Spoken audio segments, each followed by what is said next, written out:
Hi friends, welcome to channel Karthigai Deepam சீரியலில் கார்த்திக் வந்துட்டு தீபாவுக்கு என்ன கிஃப்ட் கொடுக்குறதுன்னு ரொம்ப ஓவர் திங்கிங்காக யோசிச்சுட்ருக்காரு. ஸோ தீபாவுக்கு என்ன பிடிக்கும், மேக்ஸிமம் நம்ம தீபாவுக்கு படித்த நிறைய கிஃப்ட்ஸ் கொடுத்துட்டோம். ஸோ தீபாவுக்கு இந்த டைம் நம்ம ஒரு சூப்பரான ரிங் எதனாச்சும் ப்ரெசன்ட் பண்ணலாம் அப்படின்னு சொல்லி யோசிச்சுக்கிட்டு இருக்காரு கார்த்திக். தீபா வந்து பார்த்தீங்கன்னா கார்த்திக்கு என்ன மாதிரியான கிஃப்ட் யோசிச்சுட்டு இருக்கலாம். அத்தை வேற சர்ப்ரைஸாக இருக்கணும்னு சொல்லிட்டாங்க. நம்ம என்ன கிஃப்ட் வாங்குறோன்னு கார்த்திக் சாருக்கு தெரியக்கூடாதுன்னு சொல்லிட்டாங்களே அப்படின்னு சொல்லி யோசிச்சுட்டு இருக்காங்க. அண்ட் அந்த டைமுக்கு வந்த மயத்திலையும் மீனாட்சியும் என்ன தீபா பயங்கர யோசனையில் இருந்துக்கிட்டு இருக்க, கார்த்திக்கு என்ன கிஃப்ட் கொடுக்கறதுன்னு யோசிச்சிட்டியா? ஒரே ஒரு விஷயம் மட்டும் நல்லா தெரிஞ்சுக்கோ, கார்த்திக்கு ரொம்பவே சர்ப்ரைஸான கிஃப்டாக கொடுக்கணும். அதோடு மட்டும் இல்லாமல் கார்த்திக்கு நீ கொடுக்குற கிஃப்ட் வாழ்க்கையிலே மறக்க முடியாத கிஃப்டாக இருக்கணும். அது மாதிரி நாங்கள் ஒன்று ரெடி பண்ணிட்டோம், நீ அந்த கிஃப்டை கொடுத்துருவியா அப்படின்னு சொல்லி கேட்குறாங்க. அப்படி என்ன கிஃப்ட்டுக்கா அப்படின்னு சொல்லிட்டு தீபாவும் கேட்குறாங்க. வேற என்ன, கார்த்தி அப்பாவாகணும் அப்படின்னு சொல்லி கேட்குறாங்க. உங்களுக்கு வேற வேலையே இல்லையா அப்படின்னு சொல்லி தீபா வெக்கப்பட்டுக்கிட்டே கேட்குறாங்க. என்ன தீபா இப்படி பண்ணுறியே, நீ இந்த வீட்டுக்கு முதல் வாரிசை கொடுக்கணும்னு கண்டிப்பாக அத்தையோட மனசுக்குள்ளே இருந்துக்கிட்டே இருக்கும். அதுக்காக தான் அவங்க முதலிரவு கூட ஏற்பாடு பண்ணாங்க.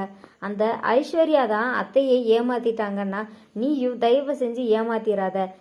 சீக்கிரமே வந்துட்டு அத்தை கையில் ஒரு பேர குழந்தைய கொடுத்தீப்பா அப்படின்னு சொல்லிட்டு மீனாட்சின்னு சொல்கிறாங்க. அதுக்கு உடனே தீபா சொல்கிறாங்க, அதுக்கெல்லாம் இன்னும் டைம் இருக்குக்கா அப்படின்னு சொல்லிட்டு வெக்கப்படுக்கிட்டே போகிறாங்க. போதும் தீபா, நீ டைம் எடுத்ததெல்லாம் அப்படின்னு சொல்லிக்கிறாங்க நம்ம மீனாட்சியும் மயத்திலையும். அண்ட் அதுக்கப்புறமேட்டு உங்ககிட்ட பேசினா இப்படி தான் ரெடி சொல்லுவீங்க அப்படின்னு சொல்லிட்டு கார்த்திக்கு ரொம்ப சூப்பரான ஒரு சர்ப்ரைசிங்கான கிஃப்ட் ஒன்று ரெடி பண்ணிட்டாங்க. ஸோ வந்து ஒரு ஃப்ரேமும் வந்து பார்த்தீங்கன்னா அபிராமியும் கார்த்தியும் இருக்க மாதிரியான ஒரு சூப்பரான ஒரு கிஃப்ட் தான் தீபா ரெடி பண்ணியிருக்காங்க. கார்த்தி வந்துட்டு தீபாவுக்கு ஒரு சூப்பரான ஒரு ரிங் வந்து பார்த்தீங்கன்னா ரெடி பண்ணியிருக்காரு. அண்ட் ரெண்டு பேருமே வந்து பார்த்தீங்கன்னா கிஃப்டை சர்ப்ரைசிங்காக வச்சுருக்காங்க. ரெண்டு பேருமே யோசிச்சுட்டே இருக்காங்க.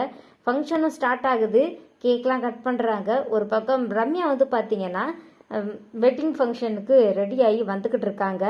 மீனாட்சி வந்து பார்த்தீங்கன்னா ரொம்ப சந்தோஷமாக இருக்காங்க. மீனாட்சி அப்போ கூட வீட்டுக்குள்ளே வராமல் வெளியவே நின்றுட்டு இருக்காங்க. ஐஸ்வர்யா வந்துட்டு ரம்யா இங்கே வர்றதை எப்படியாச்சும் தடுக்கணும், அதுக்கு என்ன பண்ணலான்னு சொல்லி ஒரு பிளான் போட்டு ரம்யா வர காரை வந்து பார்த்தீங்கன்னா பஞ்சர் பண்ணிடுறாங்க.